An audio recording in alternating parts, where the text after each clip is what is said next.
2024 has been a fantastic year for game releases on the Atari VCS. And this is coming off of 2023, which saw many fantastic games hit the platform, such as Neo Sprint, Haunted House, Berserk Recharged, and Food Fight Culinary Combat. But I think the difference between this year and the last is that the third-party developers have really brought their A-game to the console. There have been a bunch of intriguing and incredible games that have hit the store since January. Cash Cow DX recently received a perfect score from this channel. Asteroid V Claw probably won't get the same accolades, but it's still a uniquely fun game for the VCS. And now, we got Circus Interstellar. And to my surprise, Circus Interstellar, well, it isn't really new. It's been available on Steam since October of 2018, but it seems to have been ignored by most people, and that's a real shame. Its premise, style, and story are sure to get horror buffs, indie lovers, and Twitch gamers excited. So let's find out if the release on the Atari VCS, back in May of 2024, was a smart decision by the developers, or if it should have stayed on Steam, waiting for its big break.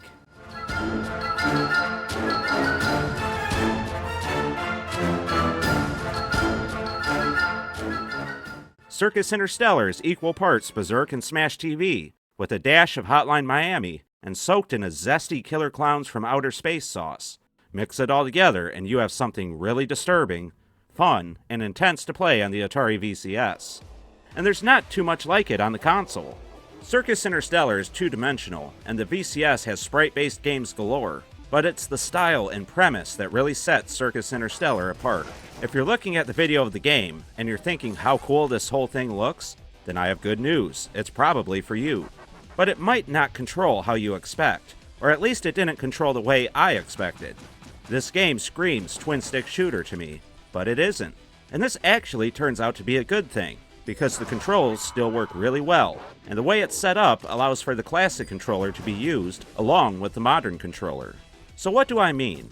Well, instead of moving with one stick, and aiming and shooting with another, you move with either the joystick on the classic controller, or the left thumbstick on the modern controller. If you want to shoot, then you hold down the big red button, and then move the stick in the direction you want to fire, or press the right trigger and do the same on the modern controller. This does make shooting while running near impossible, but you'll actually want to strategically position yourself and gain distance using the sprint and dodge mechanic. It all comes together well, and I was really happy that my classic controller was getting a workout with this game. That thing just doesn't get used enough in my opinion. But anyway, back to the game itself. Circus Interstellar puts you up against creepy, killer clowns by the shipload, and I hope you don't suffer from a phobia of clowns. The sprites themselves are small enough, and can blend into the shadows in the environment with a few of the many smart options that Ettinsoft included. Seriously, this game has options for just about everything and anything. Turning off the tutorial, turning off the HUD, adding fog, tweaking the shaders, turning on free play and hardcore modes, and so much more. The only thing you can't do is tweak the controls, but it's okay, as they're mostly fine. The clowns themselves come in a few flavors, but are all extremely deadly. You have ones that just rush in and kill you, some that chase you on pogo sticks and tricycles, and a few more that throw cream pies in your face and bowling pins at your head.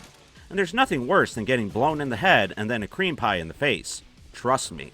Wait, cream pie in the... Oh, I'm sorry about that. Anyway, the enemies are tough. Even in normal difficulty, they rush to you quickly and fire with deadly accuracy. And you'll want to be quick in dealing with them, because just like in Berserk, if you spend too long, a giant head will come out to get you. And this giant head is instant death if it touches you. There are 5 different ones in all, and I was happy to see that they were not only there to keep me moving quickly, but they also act as the bosses at the end of each stage. Unfortunately, they behave mostly the same as one another, but they do get progressively harder as you go, and the last boss has a nasty surprise for you at the end. When combating them, you'll need to master the sprint and dodge mechanics, because they still retain their ability to kill you in a single hit. You need to dodge out of their path and then shoot them down. The lower their health gets, the faster they move. Eventually, they call upon minions to help them take you down, and I have to say that the boss battles were mostly well done and challenging, as they should be. These clowns are ugly and creepy. I love them. The whole style of the game is right up my alley. As I said, Circus Interstellar is 2D, but they managed a lot of details in each level. You'll traverse cold metal corridors that are lined with exploding balloons, piles of human body parts, and blood trails. And, cotton candy cocoons? Yeah, that's right. And these cocoons restore your health a bit along with the med packs. Everything looks distinct, and even though spaceships and circus tents don't sound like they go together, somehow Ettinsoft made it all work. You can select from a large number of characters and change the colors of their suits to either be more military-like or more colorful and fun. It all comes together great, and I really had fun staring at all the evil clowns and corridors. The bosses, of course, steal the show, but how couldn't they when they are so big and imposing? You have several pickups to help you along the way, ranging from temporary upgrades in the form of syringes and guns, to more permanent ones in the form of data chips. They are all useful, and you'll want to keep your eyes peeled for them. Some are behind buttons that you'll need to time just right to get to. There are also tape recorders all over, and these add some humor and story to Circus Interstellar. You can avoid them and just play arcade style. You know, to hell with the story, just get to the action. Or you can try to discover them all and figure out the secrets of the ship and what's going on. It was a smart way to tell the game's story and disclose some possible hints. The player character and clowns also say a few lines, in the form of dialogue boxes above their heads. And again, you can study them or ignore them. It's all done really well, and it's there if you want it, but completely ignorable if you don't. But what you can ignore is the incredible sound design. The music is top-notch. It feels very 80s synth, and it's all upbeat and action-packed. It really got me into things. And it still sounded great even when layered with explosions, grunts, gunshots, and the horribly creepy clown laughs.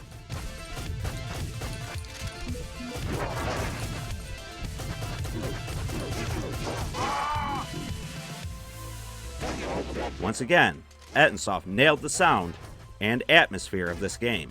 These guys really know their stuff. And they included a ton of value for this $10 title. You get a digital comic book that you can read right from the start, if you're so inclined.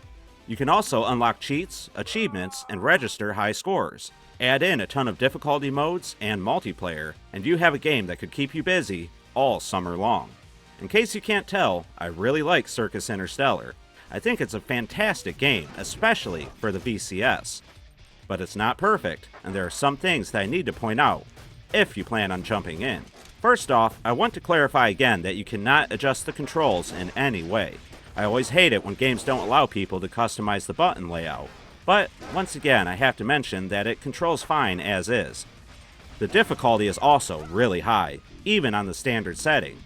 I did play on a few different ones, including the highest, and things get really crazy. I think it'll be a bit too hard for some people. And there are also annoyances too, like for instance, when I first started playing, I wanted to see all the levels and bosses.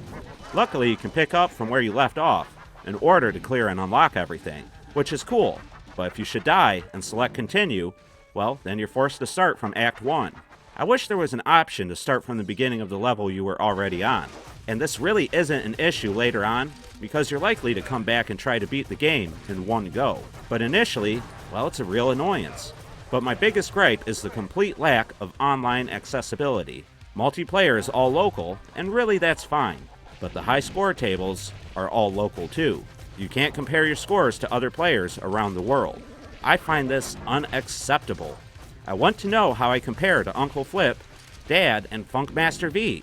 All VCS games should have this by default in my opinion, and the leaderboards are sorely missing here. But even with those complaints, I want to reiterate that I really like Circus Interstellar. But I think it's time we take the game into the big top known as the pros and cons section to see just how much I liked it. And as always, we'll start with the pros. I really enjoyed the style of the game. It almost sounds like it shouldn't work, but it does. There are a bunch of different enemies, and the gameplay is fast-paced and entertaining. The graphics look good and should please horror fans and gamers alike. The audio is probably some of the best I've heard in a long time. I really like the atmosphere it provides. The gameplay is good, and the classic controller compatibility is brilliant. Just truly brilliant. The boss battles are intense, and there are a ton of options and extras to dig through. You truly do get a lot of game for your buck with Circus Interstellar.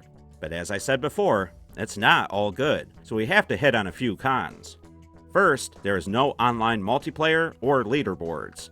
I can forgive the lack of online co-op, but the leaderboards feel like a must for a game like this. You also can't tweak the controls at all, which I didn't like. You can't start at the beginning of a level when you die. I mean, you can, but you have to jump through a lot of hoops just to do it.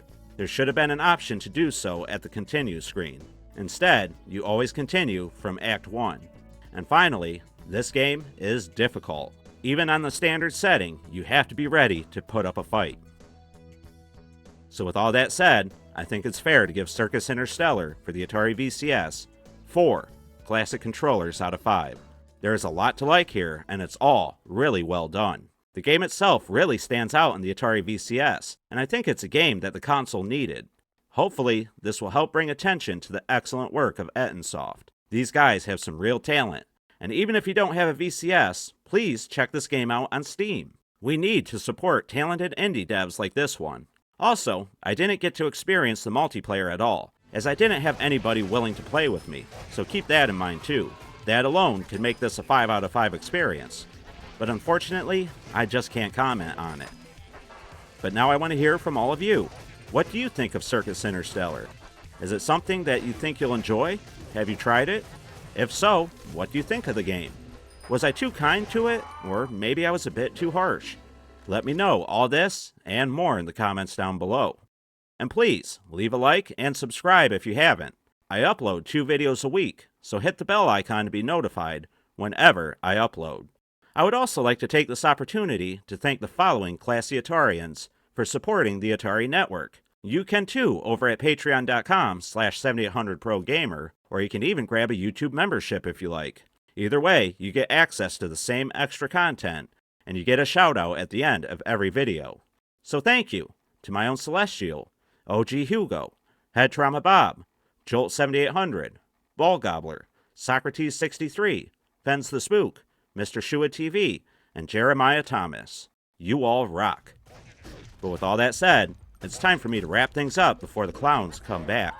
Anyway, I'm the 7800 Pro Gamer, an engineer trapped in space, surviving off of human-shaped cotton candy on a ship known as the Atari Network, and I'd like to thank you all for watching. And remember to stay classy, Atarians.